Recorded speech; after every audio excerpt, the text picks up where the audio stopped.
Joel Vilalon apresenta Bate-Papo da Clube. Bate-Papo da Clube. Tá começando mais uma edição do nosso Bate-Papo da Clube.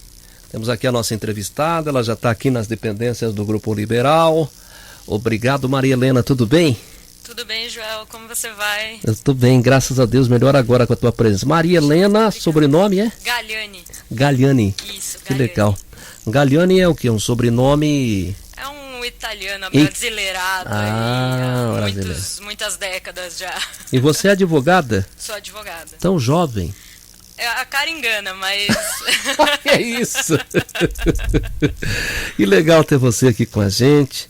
Bacana, eu tenho meu sobrinho, meu primo, né, que foram criados junto com a gente, que são advogados, mas eu tenho observado aqui no Bate-Papo Clube que a advocacia se estende para várias áreas, né? Essa aqui eu não conhecia. Sem dúvida, a gente está aí já praticamente sendo pioneiro, não eu, óbvio, né? Mas pessoas que já na última década têm carregado esse ramo do direito, que é o direito homoafetivo, que hoje em dia a gente já chama de direito da diversidade, né? Certo. Que começou no direito de família, mas, a bem da verdade, as pessoas LGBTs não estão só no que diz respeito à família, fala de trabalho, fala de aposentadoria, fala de relações sociais como um todo, né? Então, Perfeito. É um ramo do direito próprio. Bom, já que nós vamos falar dos direitos do homossexual, é importante que algumas pessoas acabam confundindo e a palavra homo é duas pessoas do mesmo sexo, independente se é um homem ou uma mulher, ou se é uma mulher com uma mulher, ou se é um homem contra um homem, e a heterossexual seria uma pessoa com alguém do sexo oposto. Porque algumas pessoas acabam alinhando que homossexual e não homo acabam alinhando achando que é somente homens, e não, né? Abrange tudo isso aí que eu falei, não é? Isso, na verdade, quando a gente trata do direito da diversidade, a gente está tratando de homens gays, de pessoas bissexuais, mulheres lésbicas, pessoas trans, e aí dentro do guarda-chuva trans você vai ter as travestis, as transexuais, os não binários, entre uma série de diversos outras autodenominações e autoidentidades. São identidades de sexo, né, de gênero e identidades afetivas. Perfeito. Nós já vamos entrar no assunto, mas antes, por conta da pandemia, nós não tivemos esse ano, acho que não vai ter, eu não sei a data específica, a Parada Gay, que é um dos maiores movimentos que acontecem no Brasil, não é? Lá na Avenida Paulista, não é isso? Isso, né? Geralmente é no mês de junho, no penúltimo fim de semana de junho. Ah, perfeito. O último geralmente casa com o dia 28, que é o dia que a gente celebra efetivamente o orgulho LGBT, que comemora um marco assim histórico lá da década de 70, certo, lá em Nova York, que chama Revolta de Stonewall, em que pessoas LGBT se rebelaram contra a violência policial, porque na época era crime ser LGBT, né? Meu Deus. Pois é. Bom, vamos lá então. Você pode participar comigo fazendo a sua pergunta através do telefone, que é o 34758801, e também pelo nosso WhatsApp, os nossos canais de comunicação 99609-0619. Maria Helena está aqui para bater um papo com a gente. Ela é advogada, membro da Comissão Estadual de Direitos da Diversidade Sexual.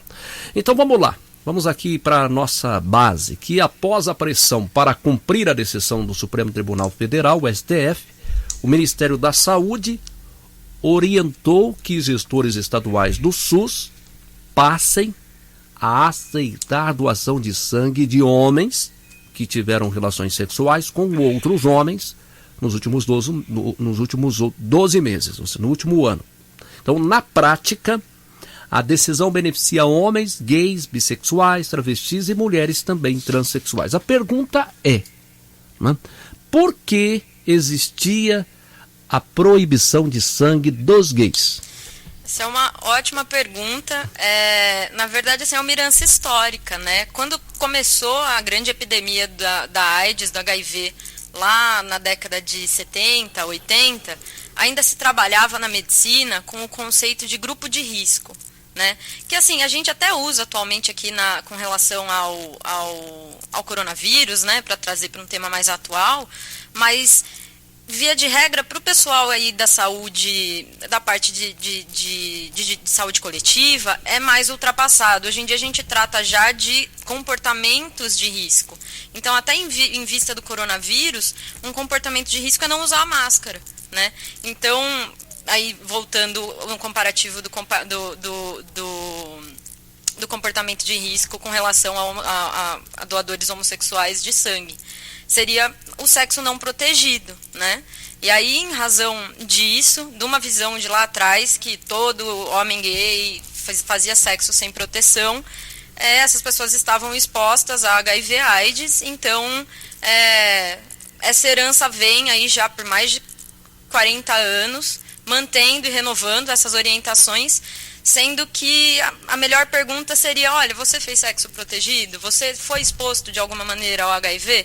Ao invés de fazer assim, um certo preciosismo, pecar pelo excesso, como disse a ministra Rosa Weber, pecar pelo excesso, impedindo que um grupo de pessoas, estigmatizando essas pessoas, não pudessem doar sangue.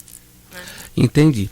Agora, então, não deixa de ser um preconceito. Havia um preconceito em relação a isso, né? Sem dúvida e nós nenhuma. entrevistamos aqui a professora da faculdade Anhanguera de Santa Bárbara do Oeste, a Helen Damião, falando a respeito da doação de sangue. E as restrições abordadas por ela é que existem algumas regrinhas para ser um doador. Por exemplo, uma delas, que eu desconhecia, é que a pessoa tem que ter acima de 50 quilos, né? E outras regrinhas que são estabelecidas para a qualidade do sangue que está sendo doado, que ele possa ser utilizado na pessoa que precisa, não é? Agora, essa aqui eu de fato não sabia, né? Então quer dizer que agora a pessoa que é homossexual, ela pode fazer a doação de sangue. Ela pode, né? Não quer dizer que efetivamente esse sangue vai ser aproveitado, que é essa grande discussão agora com relação a essa decisão do STF, né? Esse sangue vai ser doado, agora a gente não necessariamente vai ser impedido de fazer essa doação, os homens gays e, enfim, a sigla toda, mas não necessariamente o agente, o gestor que vai receber esse sangue vai usar esse sangue, ele pode descartar, usar alguma outra razão para isso, né? Então, até dentro da própria comunidade LGBT, agora a nossa discussão é essa, né? Tá, mas eu vou lá, vou doar meu sangue, esse sangue vai efetivamente ser recebido por uma pessoa sem preconceito? Ele vai ser aproveitado? Né? Entendi, mas isso também vale, doação de órgão, não tinha nenhuma objeção, já tinha doação de órgãos? Olha, como doação de órgãos é um ato de vontade da pessoa, né, que na verdade não é nem da pessoa, é dos herdeiros dela, Sei. Que eu saiba não tinha essa restrição.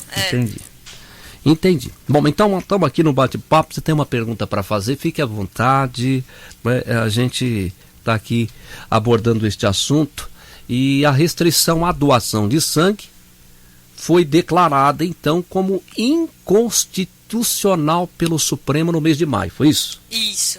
Na verdade, existiu uma norma, né, uma portaria do Ministério da Saúde e da Anvisa que colocava uma pergunta bem direcionada a homens gays, né, de você fez sexo com um homem gay fez sexo com outro homem em 12 meses, né?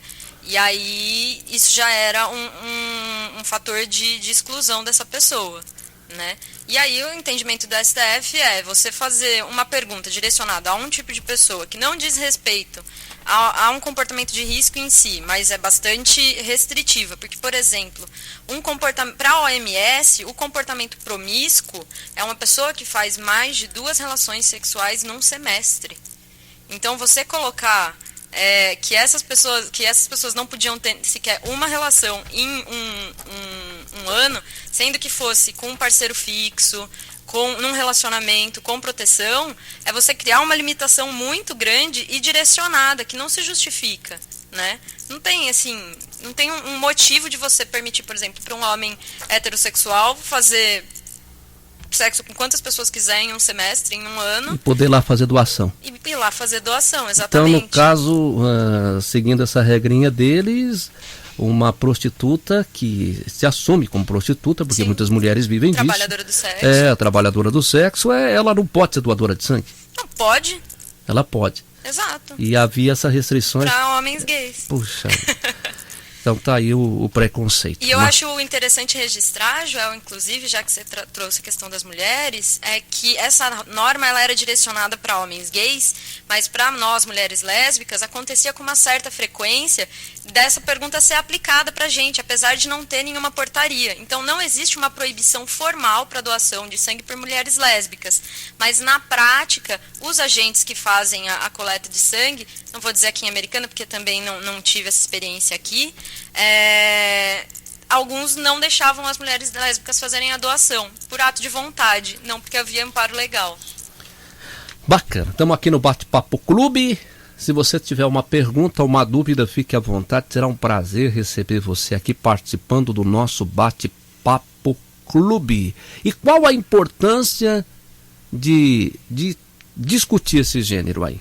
Qual a principal importância? É para esclarecimento, que o esclarecimento vai acabar reduzindo o preconceito? É para isso? Sem dúvida nenhuma, né? Quanto mais a gente fala de uma coisa, mais a gente naturaliza ela, né? Então, quanto mais a gente fala, por exemplo, de pessoas usando camiseta preta fora de velório, mais normal é ver pessoas de camiseta preta na rua, né? E aí a gente trata isso com menor estranhamento. Então, entender que as pessoas LGBT, elas existem, elas trabalham, elas pagam impostos, elas estudam, elas vivem no geral, torna cada vez, mais naturalizado, diminui os índices de violência, né? É importante para que os direitos que já estão estabelecidos constitucionalmente ou em tratados internacionais façam parte da mentalidade das pessoas. E você acha que o preconceito, aqui nós estamos abordando a respeito da doação de sangue, mas o preconceito em relação à homossexualidade, ela vem já lá da família?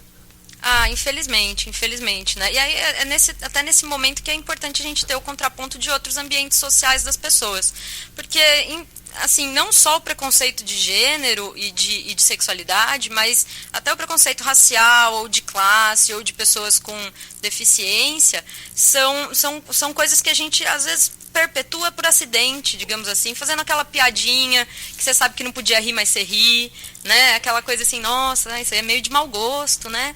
E aí vai passando e vai tornando normal que se faça esses comentários e vai ficar lá no fundo da cabeça. E aí no dia que você estiver na rua ou numa situação de contradição em que você tem que pensar o que você está fazendo, vai estar lá incutido no fundo da nossa mente que tipo, aquela pessoa ela não pode ser confiada, ou aquela pessoa ela não merece atenção, enfim, porque tá lá, é uma coisa que foi parafusada desde muito criança, né? Entendi. Bom, e aí em relação a isso tudo que você está falando, acaba surgindo aí piadas preconceituosas, né? E hoje é uma realidade, né? As famílias têm que entender, quantos ouvintes que estão me acompanhando agora, né? Que tem alguém que optou por isso, né? E que ela é uma pessoa que ela se sente feliz ao lado da pessoa do mesmo sexo e não com o sexo oposto. E ela está à procura da felicidade. Quantas pessoas que estão me ouvindo, me acompanhando, mães, avós, né, que tem dentro de casa uma pessoa homossexual. Então nós hoje estamos aqui abordando o assunto a respeito da restrição à doação de sangue que existia para os homossexuais, que foi declarada inconstitucional. O que é algo inconstitucional? Para explicar para os nossos ouvintes. Perfeito. Então, quando a gente tem o surgimento de um país, um estado, a gente cria uma lei geral, né? Uma lei que organiza esse país, é a Constituição. Sim. E nessa a gente tem as garantias básicas, né? Liberdade de ir e vir, de expressão, de organização, enfim. Inclusive, a de não ser discriminado, né? E aí o que acontece? Depois dessa lei ser feita, que no caso nossa Constituição é de 89, outras normas, outras leis podem surgir e que entrem em conflito com a Constituição. E é nisso que entra o nosso Tribunal Constitucional, que é o STF, que vai analisar caso a caso quando é provocado, então, no caso, numa ADI, né, uma ação direta de inconstitucionalidade, e que se pergunta para a STF, essa lei que veio depois, ou até que veio antes da Constituição, ela se encaixa? Ela faz sentido dentro aqui do que essa Constituição prega? E aí o STF se manifesta, como nesse caso se manifestou contrário. Bom, eu tenho aqui uma pergunta, obrigado pela participação da nossa ouvinte. Ela está fazendo aqui uma pergunta, está concorrendo ao óculos de sol, e não é só pelo óculos, é para ajudar a gente a fazer aqui o programa mais gostoso. Minha amiga Antônia, ela está perguntando, ela gostaria de saber se o hospital aonde o sangue foi doado não faz exames antes de fazer a transfusão, e se faz, o porquê então ter o preconceito? Não é? Até porque, concluindo a pergunta da Antônia, independente de ser homossexual, a pessoa pode, se ela é ou não é, ter AIDS ou outro tipo de doença sexualmente transmissível, independente da sexualidade dela. Você entendeu a pergunta? Entendi, achei ótima a pergunta da Antônia. Todo o sangue é testado, ela está correta, né? Não importa quem fez a doação, o sangue ele vai passar por uma série de procedimentos para ele ter uma, vamos dizer assim, uma limpeza, né? Uma purificação, para garantir que ele dure mais tempo nas bolsas. E é uma pergunta muito bacana, porque é o seguinte, até 2017, o teste que eles faziam, ele tinha uma janela muito longa para conseguir efetivamente pegar os vírus, né? Que dava até, às vezes, até 90 dias para pegar a AIDS. Desde 2017, existe um teste novo, que é o NAT, que é o teste do ácido nucleico, que pega em 10 dias. Então, se a pessoa tiver sido contaminada dentro numa janela de 10 dias, aí pode até que não pegue. Mas dali em diante já pega com bastante tranquilidade, isso é desde 2017, e até um dado importante, de 40 mil doações de sangue que foram realizadas em 2018, só 10 tiveram problema de contaminação por AIDS, porque, enfim, esse teste reduziu muito a incidência, né, enfim. É realmente um número pequeno, de 40 mil apenas... 10. Nossa, é pequeno. Graças a esses testes aí que você Sem dúvida, a tecnologia avança, inclusive, para a gente poder deixar esses preconceitos para trás. Qual o nome do teste, Maria Helena? NAT, é o teste do ácido nucleico. Ah, perfeito. Bom, você vai participando. Obrigado, Antônia. Um beijo bem grandão para você, querida. Obrigado por ter participando, tá almoçando e tirou um tempinho aí para mandar uma mensagem, interagir com a gente. A gente fica feliz aí com a participação dos nossos ouvintes. E só lembrando mais uma vez, você que está do outro lado do rádio, não é? Não tem pergunta boba. Pode fazer a tua pergunta, não tenha medo, né? Às vezes você está aí do outro lado e fala, eu tenho medo de fazer uma pergunta e está sendo preconceituosa. Não. Pergunte, se você quer perguntar. Quais já foram as conquistas dessa categoria já no Brasil? O que é de direito deles hoje, que é direito mesmo? A gente tem lutado e conseguido bastante coisa, mas é com bastante luta. Sim. Então, assim, desde a década de 90, a homossexualidade não é mais considerada doença pela OMS, né? Bem recentemente, a transexualidade desde também quanto? não... 1992, salvo engano. Bem, que assim, legal.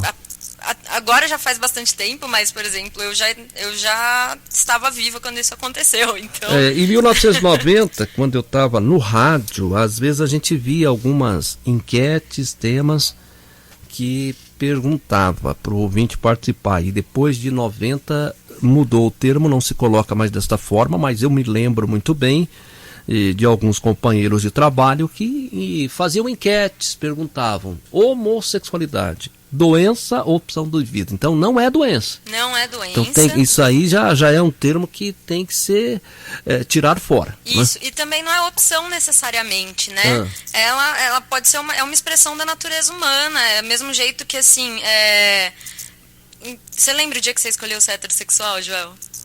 Não lembro, né? Então não é uma escolha, a gente não faz isso conscientemente, né? No dia assim, a gente, de repente, sente-se atraído por outra pessoa que não é o padrão normal. E, enfim, até é meio perigoso quando a gente trata como opção, porque opção é uma coisa que você muda de ideia depois, né? E aí você abre espaço para algumas situações desagradáveis, como terapia de cura, porque não é uma doença, então não tem que ser curado, né? Não é uma opinião que você muda depois, né? São coisas que fazem parte da natureza humana. E até a história tem mostrado, né, ao longo dos anos, de décadas aí, de pessoas, né? Eu conheço algumas pessoas que elas tinham os trajeitos, né, de dar, por exemplo, o homem que gostava de outro homem. Sim, uma orientação. Uma orientação. E a mulher que gostava de outra mulher. E ainda assim, por conta da cultura, da família, ele acabou casando, né? Conheço alguns que tiveram filhos, mas depois acabaram voltando para aquilo. É uma coisa hormonal? Tem alguma coisa que fala sobre isso ou não? A gente, assim, dentro das ciências que tratam a diversidade, existem várias teses, que seja genético, que seja uma construção social, mas, assim, é uma coisa que não faz muita diferença de onde isso vem, né? Eu acho que o respeito ele vem porque a pessoa existe, ela merece ser respeitada, né? Se a gente descobrir a razão disso, ótimo, a gente tá ganhando, né? Só mais conhecimento, quanto mais conhecimento, melhor. Perfeito. Vamos agora para mais uma pergunta. Agora são 12h24, estamos aqui no Bate-Papo Clube, você vai participando, interagindo com a gente, fazendo a tua pergunta. É um prazer ter você aqui com a gente. O telefone está liberado. Quem quiser fazer a sua pergunta, o 34758801 é o nosso telefone. Nós falamos aqui a respeito do esclarecimento, que reduz o preconceito. Qual a importância da representatividade? A pergunta foi colocada aqui para você. Essa é uma ótima pergunta, né? A situação, ele retoma essa questão do esclarecimento, né? Junto com as nossas conquistas legais, né?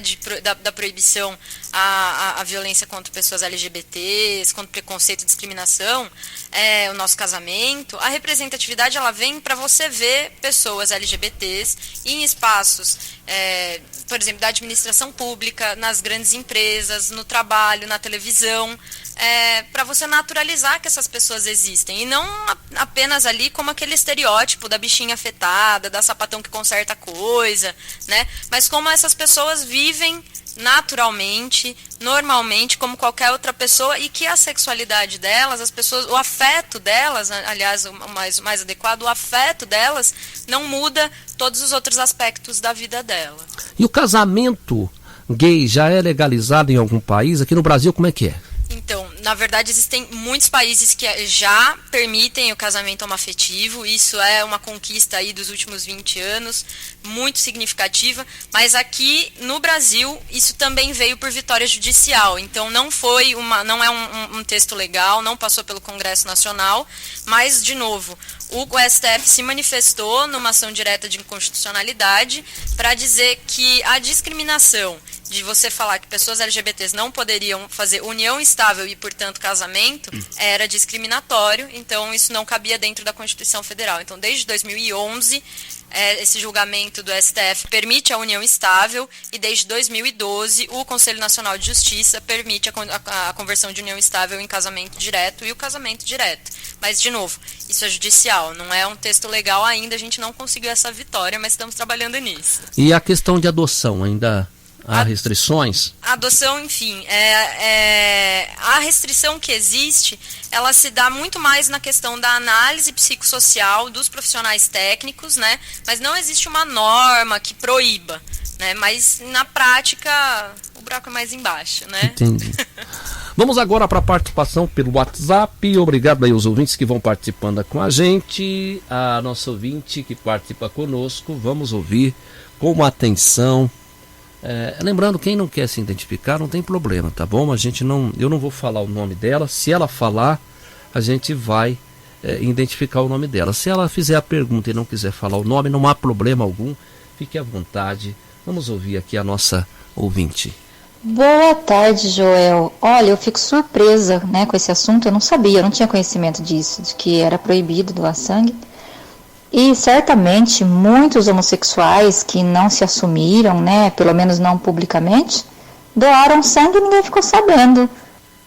Tá aí muito inteligente a colocação da nossa ouvinte. Ela não se identificou, não tem problema, mas bem inteligente a colocação dela. Foi muito feliz, é verdade. Quantos que não se assumiram e foram lá e fizeram a doação de sangue? Ou que mentiram para fazer a doação de sangue, o que é desagradável, né? Você ter que mentir para, enfim, ajudar outra pessoa, né? Você tem que se esconder, é uma situação chata, né? É verdade. Você pode participar com a gente, nós estamos aqui no nosso Bate-Papo Clube, estamos falando a respeito da nova orientação do Ministério da Saúde, que foi tomada após 5 entidades LGBT e o Partido Cidadania acionarem o STF, que é o Supremo Tribunal Federal, para fazer uma exigir o imediato fim das restrições. A ação foi apresentada a um tribunal após o Estadão mostrar que a coleta ainda era rejeitada por orientação da Anvisa. Então é a Anvisa que orientava a rejeitar? Isso, tinha uma portaria da Anvisa, a Anvisa é subordinada ao Ministério da Saúde, né, que ela cria o questionário, né, que a pessoa que for fazer a doação de sangue, ela é submetida a um questionário em que se pergunta que os comportamentos de risco, por exemplo, colocou tatuagem, fez tatuagem, colocou um piercing, fez sexo sem proteção, fez uma cirurgia, o peso mesmo que você falou, e aí entre essas perguntas tinha uma pergunta bastante direcionada e específica para a discriminação de homens gays, como eu disse, uma herança aí lá da década de 70. Muito bem, nós estamos dentro do Bate-Papo Clube, agora 12h29, você vai participando, fazendo as suas perguntas. Hoje estamos aqui com a nossa entrevistada ao vivo, Maria Helena Como é que é? Galhani, isso, a Maria Helena Galhani, ela está aqui, a nossa advogada, membro da Comissão Estadual de Direito da Diversidade Sexual e de Gêneros da OAB do Estado de São Paulo. Mas isso vale para todos os estados do Brasil? Vale, é nacional, é uma resolução do Supremo Tribunal Federal, pega para o Brasil inteiro. Brasil inteiro. Bom, vamos lá então, eu vou para um breve comercial. E a Maria Helena continua aqui com a gente. Vamos aqui fazer, antes de sair para os comerciais, quero aqui colocar a pergunta de mais uma ouvinte. Vamos lá, ela vai participar com a gente. Mais uma vez, eu não vou falar o nome, se você não quiser se identificar, não há problema algum, fique à vontade em participar no anonimato. Vamos lá. Boa tarde, Joel. Tudo bem? Tudo bom. Joel, eu estou ouvindo o programa, estou gostando bastante desse bate-papo de todos os dias. Joel, no ano de 74, meu marido perdeu o braço, foi quando ele cortou o braço. Então, ele ficou internado, tomou muitas bolsas de sangue, Joel. Naquela época, a gente nem conhecia quem que eram essas pessoas. Sei. Lá, todo mundo doava sangue. E ele está vivo, graças a Deus, até hoje, um sangue bom. Nunca teve restrição nenhuma, né, Joel? Hoje é muito preconceito, né, Joel? Tchau, Joel, tudo de bom. Obrigado, amiga, participando aqui, falando de algo que aconteceu lá na década de 70 e que foi o sangue, independente de quem estava doando, que salvou a vida do esposo, né? Exatamente, né?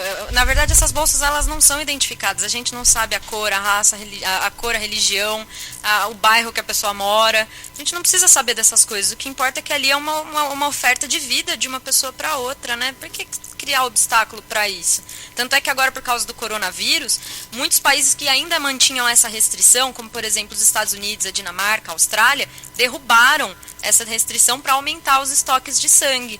E vai continuar, porque, enfim, o sangue das pessoas, na hora que você for ver, é tudo vermelho, né? É verdade. Esse negócio de história de sangue azul não tem, não, né? Não. Bom, a gente falava com a Ellen Damião, no dia que nós falamos a respeito da doação de sangue, e que infelizmente com a pandemia houve uma queda, né? No estoque de sangue aqui na nossa região. Sem dúvida, por isso que em muitos países já foi feita a liberação de maneira emergencial e voltou à pauta com urgência do STF para justamente aumentar os estoques de sangue disponíveis para as pessoas que vão ficar internadas, como no caso dessa ouvinte aí já há muitos anos, mas não deixa de ser atual. Muito obrigado a você que participou, fez a sua pergunta. Eu vou dar uma paradinha rápida para os comerciais, eu já volto. Nós estamos dentro do nosso Bate-Papo Clube. Eu já volto, 12h32, Rádio Clube, 70 anos. Essa você já conhece.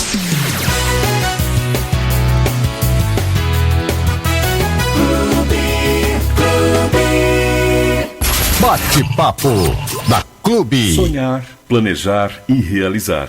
A BIGcred está com você em cada etapa da vida, nos melhores momentos e também está pronta para enfrentar os maiores desafios. Entre em contato com a BIGcred e venha conhecer as taxas de juros para você aposentado, pensionista, trabalhador com carteira assinada que precisa de crédito. Foque no que te traz qualidade de vida. Ligue agora mesmo, 3645-6031 3645-6031 ou vá em uma das duas agências, na Rua Áurea Pocente 118, Jardim Brasília, ou na Avenida Brasil 416, em Americana. Vem para a BIG Cred você também. Vem. Saudade do Joel Vilalon. Oferecimento Ameriveda, uma loja completa quando o assunto é vedação, retentores, gachetas, anéis, elásticos, lençóis de borracha, nylon, teflon e celeron, conexões pneumáticas, correias e muito mais. Tudo em acessórios industriais. Rua Antônio Nunes 557, Jardim Campo Limpo, Americana. Acesse ameriveda.com.br. Telefone 3468-1647. Ameriveda, sempre presente onde a qualidade é fundamental. Casa de Carne Santa Marta, é compromisso com a qualidade. A carne fresca todos os dias, para você, para o churrasco, para o dia a dia, os melhores preços, as melhores condições. Eu lembrar a todos vocês que a Casa de Carne Santa Marta também trabalha com assados aos domingos. Os mais deliciosos assados para o almoço em família aos domingos está na Casa de Carne Santa Marta. Ela está em 2 endereços, na Rua Tucano, número 115, no São Francisco 2, em Santa Bárbara do Oeste. Você pode pedir o seu assado, fazer as suas encomendas através do telefone 3628-4237. 3628-4237. E Casa de Carne, lá em Sumaré, na Rua dos Lírios 306, no Parque Rosa e Silva. Faça encomendas também pelo telefone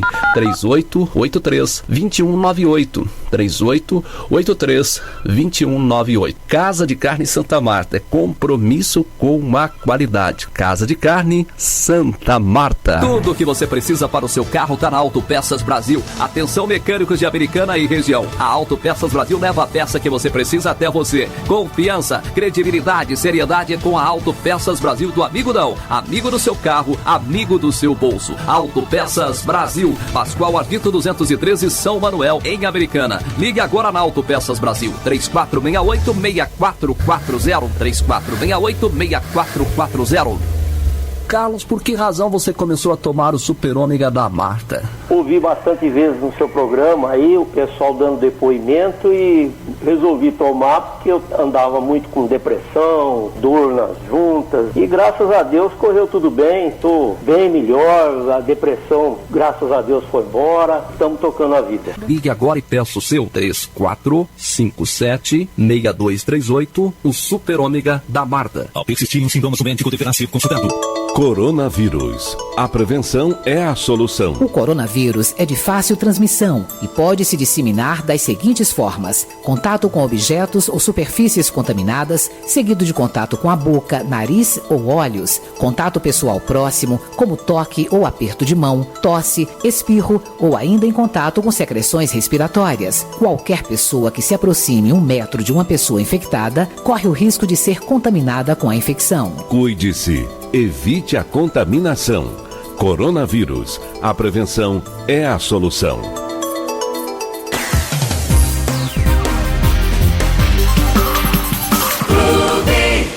Bate-papo da Clube. É o Bate-Papo Clube. Estamos de volta.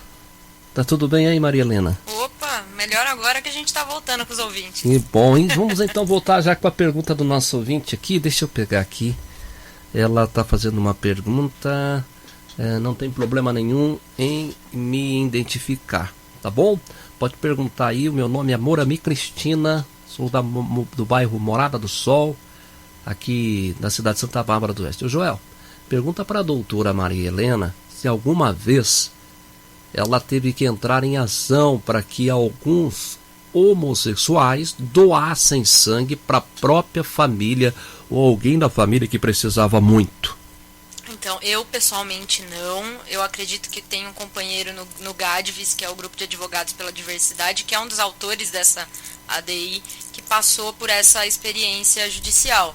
Mas, assim, é justamente essa perversidade dessa norma, né? Da Anvisa, porque você LGBT de repente precisa doar para sua mãe, para o seu primo, a gente sabe, volta e meia recebe no WhatsApp uma mensagem assim: gente, meu parente tá lá no hospital, precisa do sangue tal, quem puder doar, vai lá. E agora imagina você LGBT, vendo um parente, uma pessoa querida sua, um amigo, enfim, querer fazer essa contribuição e não poder. E mesmo que você tenha seguido todas assim, tenha feito sexo seguro, tenha um parceiro fixo, não tenha se exposto em momento nenhum e simplesmente não poder porque, sei lá, 12 meses atrás você teve um relacionamento com alguém. É uma coisa meio desagradável, né? E a outra ouvinte que participou anteriormente, fazendo aquela colocação a respeito que ela não conhecia que o homossexual não podia fazer a doação de sangue, ela coloca aqui: mas pagar impostos e votar eles podem. Que cada barbaridade que a gente vê nesse Brasil que não dá para acreditar, né, Joelma? Os direitos não são distribuídos do mesmo jeito, mas as obrigações ninguém escapa, né? Ninguém sai ileso. Bom, então nós estamos aqui no nosso Bate-Papo Clube, seguindo aqui a nova orientação do Ministério da Saúde, que foi tomada após as 5 entidades LGBT. Quais são essas 5 entidades? Você me pega pelo pé, mas eu acho que é a BGLT, a ANTRA, o GADVIS, e eu penso que é o pessoal lá do Grupo Gay da Bahia, mas eu não vou lembrar qual que é a quarta, não. Perfeito.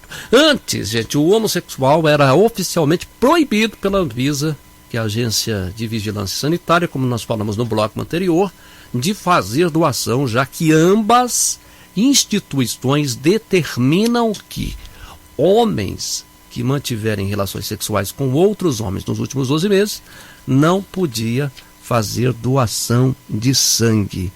Agora, sobre a doação de sangue por gay, é a pergunta que nós estamos fazendo aqui. Olha, o telefone está liberado, quem quiser participar, fique à vontade. Vai ser um prazer ter a tua participação pelo telefone, fazendo uma pergunta, interagindo, né, conosco. Eu já vou concluir a pergunta aqui. Tem uma outra ouvinte que está digitando, formulando a pergunta dela. Enquanto isso, a gente faz aqui essa colocação. Então vamos lá.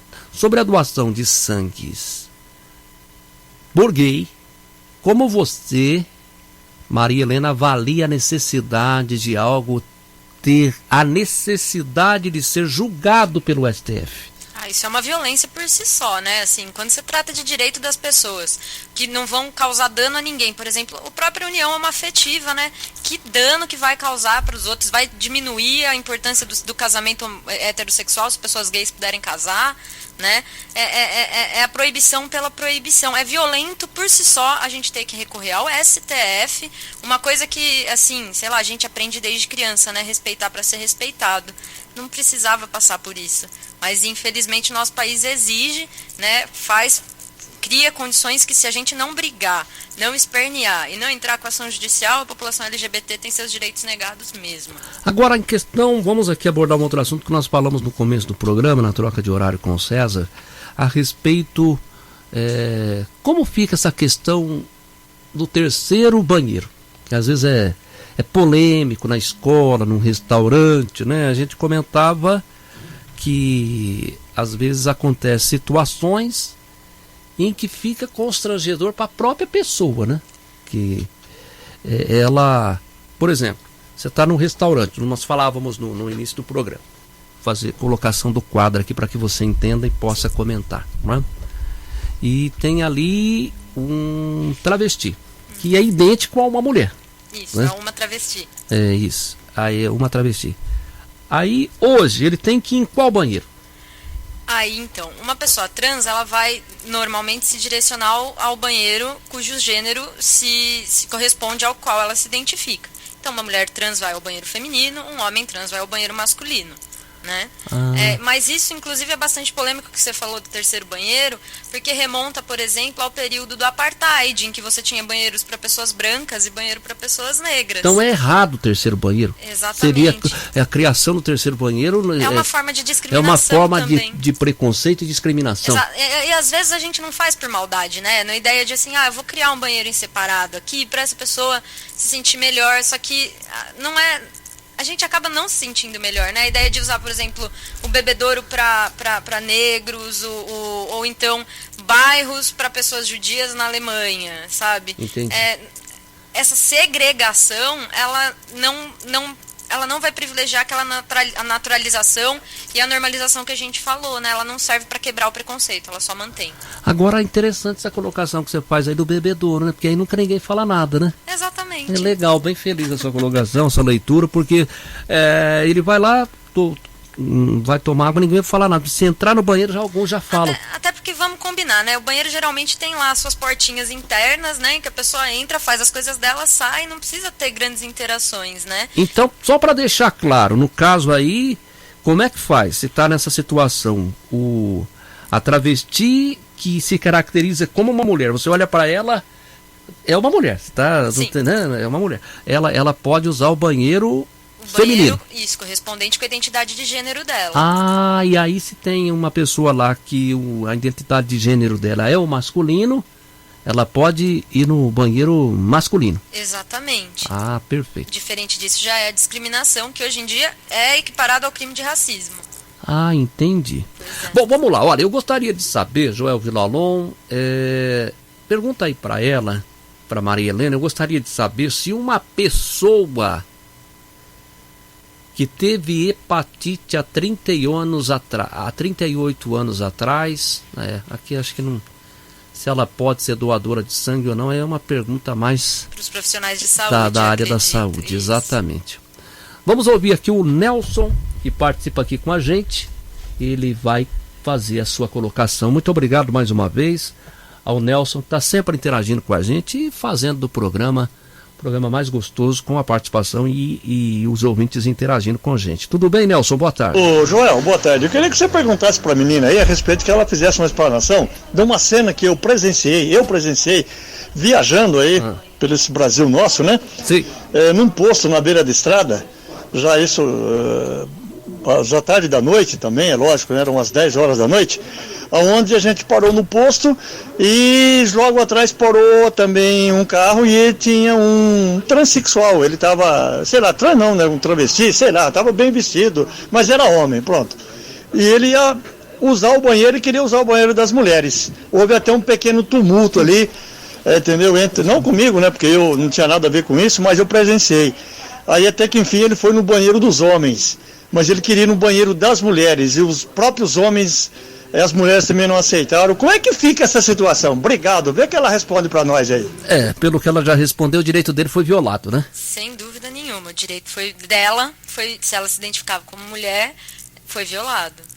Até porque, assim, aí existe o argumento de que é um homem que vai entrar no banheiro feminino e pode estuprar uma mulher.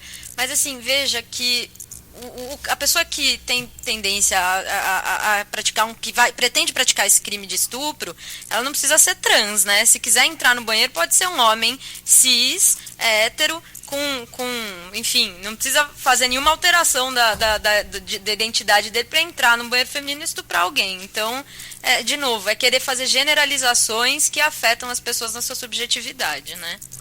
Bom, e uma outra pergunta aqui, se na hora de doar sangue o gay for impedido, o que ele pode fazer? Perfeito, um boletim de ocorrência. Aqui, sem dúvida. Aqui, primeiro que é discriminação. Segundo, que é crime equiparado ao crime de racismo. Então, isso já foi uma decisão recente do STF também, que a discriminação das pessoas LGBTs, ela se equipara à discriminação por motivo racial. E aqui no estado de São Paulo existe uma lei desde 2001, que é a Lei 10.948, que pune, inclusive, agentes públicos, mais estabelecimentos comerciais e pessoas físicas por discriminação de ordem de preconceito contra pessoas LGBTs. Perfeito, muito obrigado pela sua resposta. E em outros momentos, ela continua aqui fazendo uma outra colocação, ou até em outros momentos, se ela for vítima do preconceito, em outra situação, como é que ela faz? Perfeito. Procurar identificar testemunhas no local, documentar, tirar uma foto com o celular, um vídeo pelo celular, gravar um áudio, né? Registrar isso e se direcionar à delegacia para fazer um boletim de ocorrência, ou então procurar na Ordem dos Advogados do Brasil. Nós encaminhamos pela Lei 10.948 a uma previsão já dessa lei estadual. Perfeito. E eu quero deixar você à vontade, porque nós estamos aqui fazendo as perguntas, mas se você quiser direcionar para um assunto que você acha importante ser abordado, fica à vontade, viu? Opa. De repente você quer falar sobre algo que você acha importante abordar aqui dentro do nosso bate-papo.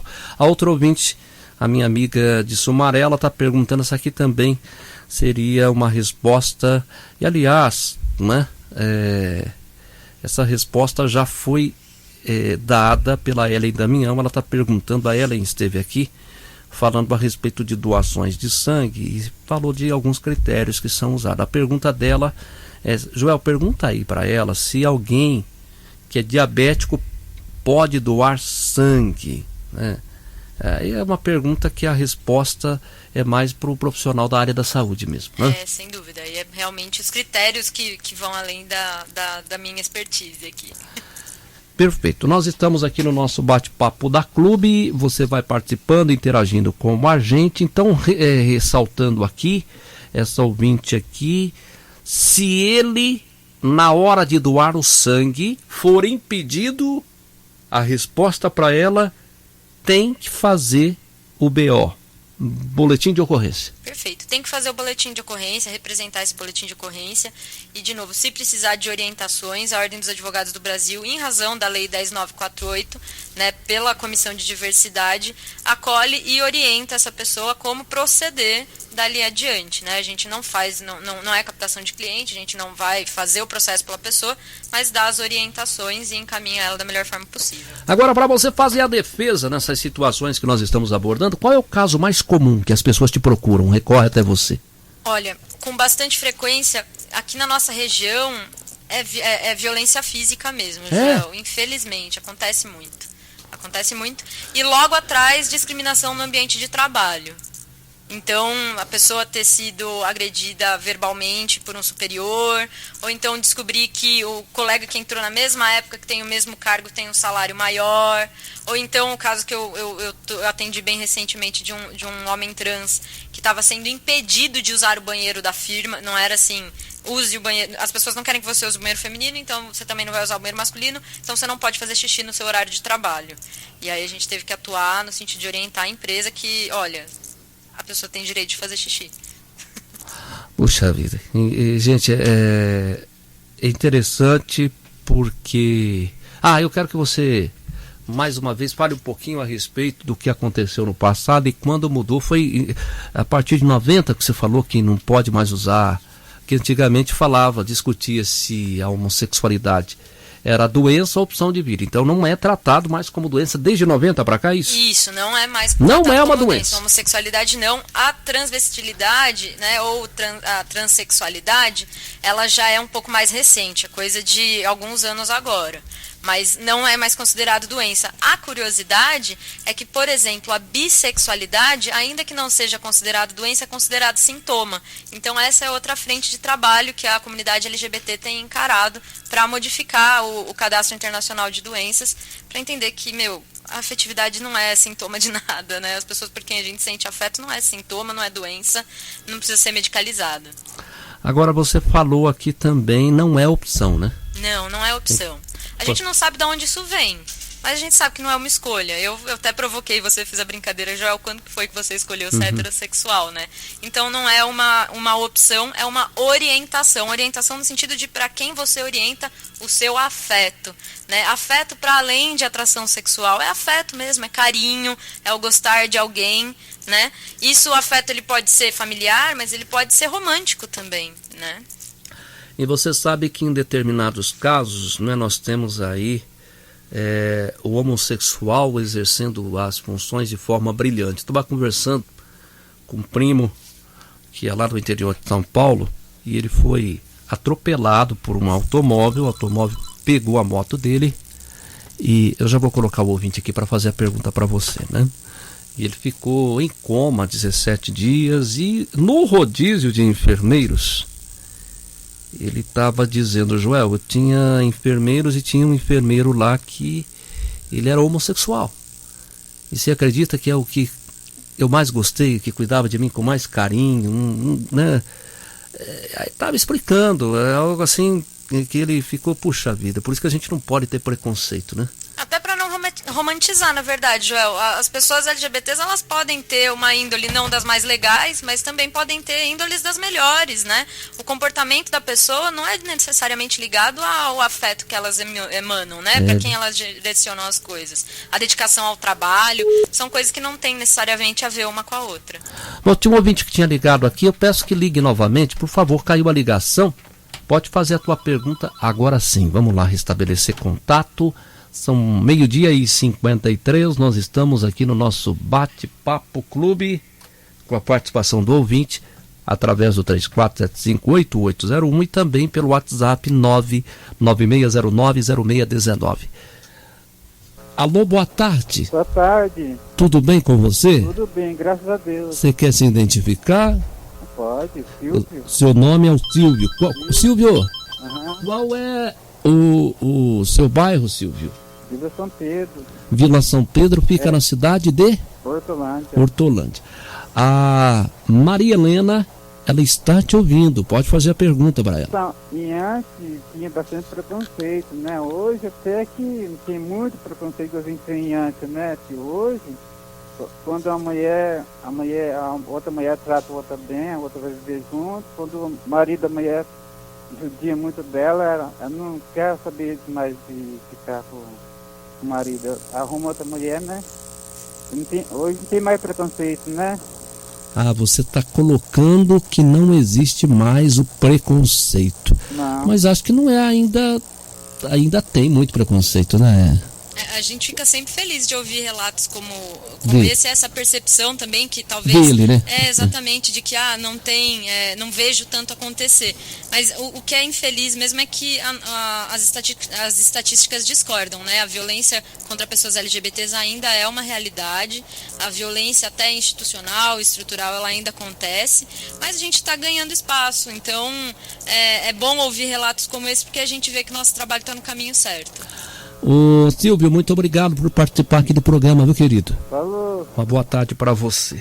E às vezes o preconceito, e o que é muito triste, muito lamentável, né, gente, para quem está nos ouvindo, preconceito vem acompanhado de violência, né? Infelizmente. Você vê ali em Campinas, nós tivemos ali um travesti que foi praticamente decapitado, né? Teve o caso ali em Campinas que arrancou o coração de uma pessoa trans, e é isso, é uma coisa assim fora do comum, né? Então, a violência.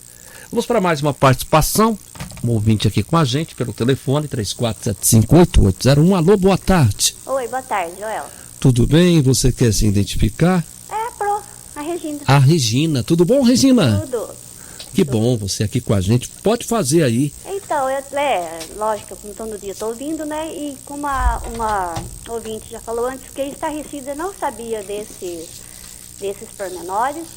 E contradizendo o Silvio, que acabou de dizer que não tem preconceito, infelizmente, amigo, tem sim. Tem. Porque se precisou de uma lei para eles poderem doar sangue, já é preconceito. É preconceito, né? Mas eu queria saber da Maria Helena, quem foi essa alma boa que fez essa lei e que foi aceita? Que foi aceita? Quem tomou a iniciativa? Regina, Regina, né? Obrigada Regina. pela pergunta, Regina. Nada. Não foi uma lei, né? É um julgamento, então é uma sentença judicial lá do Supremo Tribunal Federal que foi provocado por um grupo de associações que defendem o direito das pessoas LGBTs, entre ele o grupo de advogados pela diversidade, que é um grupo pelo qual eu faço parte, também além da comissão da OAB, em que a gente provocou o Supremo para saber, viu? Pode? Né? E aí que o Supremo Tribunal Federal se manifestou, colocando justamente que, olha, não pode. Professora, muito obrigado por ter participado. Eu gosto muito do nome dela, Regina. O sobrenome eu não gosto muito, não, me dá fome. O meu também, eu também. O sobrenome dela é Regina Bife. Nesse horário é brabo, hein? Eu também, viu? Um beijo pra você, querido. Então, só finalizando, João. Que vocês consigam cada vez mais direitos e que sejam muito felizes. Aliás, vocês são muito felizes. Eu gosto muito de vocês. Tá? Beijo. Regina, muito obrigada, viu? Professora Regina, nós estamos chegando ao final. Eu quero que você faça as suas conclusões aí pra gente. Mais uma vez, muito obrigado por ter visitado aqui as dependências do Grupo Liberal, Maria Helena, falando aí a respeito dos direitos, né? E principalmente, em especial, hoje abordamos o assunto a respeito da doação de sangue. Então quer dizer que agora, a partir de agora, o homossexual ele pode fazer sim a sua doação de sangue. Sim, Ainda bem, finalmente conseguimos vencer. Mais essa etapa para a gente conseguir ter exatamente os mesmos direitos que todas as outras pessoas têm, né? Eu quero agradecer a você, Joel, pelo convite, aqui a equipe do Grupo Liberal, me colocar sempre à disposição. Vamos falar sim sobre diversidade, vamos falar sim sobre mulheres, vamos falar sim sobre o direito das pessoas negras, das pessoas com deficiência. Quanto mais a gente falar disso, menos esses preconceitos eles vão reverberar. A gente tem que falar muito as coisas boas para que as coisas ruins elas acabem o quê? Fazendo menos barulho. É verdade, né? É verdade. Focalizar naquilo que é bom, né? Sem dúvida. Muito obrigado, bom almoço pra você. Acho que você não almoçou ainda, né? Não, já almocei sim, não dava conta não. Eita, nós, tá certo. Obrigado, viu? Volte sempre. Eu que agradeço, Joel. A Maria Helena, que legal, ela esteve aqui com a gente, advogada, membro da Comissão Estadual do Direito da Diversidade Sexual e de Gênero da OAB São Paulo, tirando muitas dúvidas, e muita gente hoje aprendeu, né? E a maioria ficou surpreso que os homossexuais não podiam fazer doações de sangue, que agora podem. Tô indo embora, tá chegando aí a Érica Paixão e o Delicioso. Tudo bem, Érica? Opa, cheguei! Tá chegando com o Delicioso Boa Tarde Clube. É nóis. Fiquem com Deus, boa tarde toda a região. Boa tarde, Americana, meu amor. A Rádio Clube apresentou Show da Manhã com Joel Vilalon.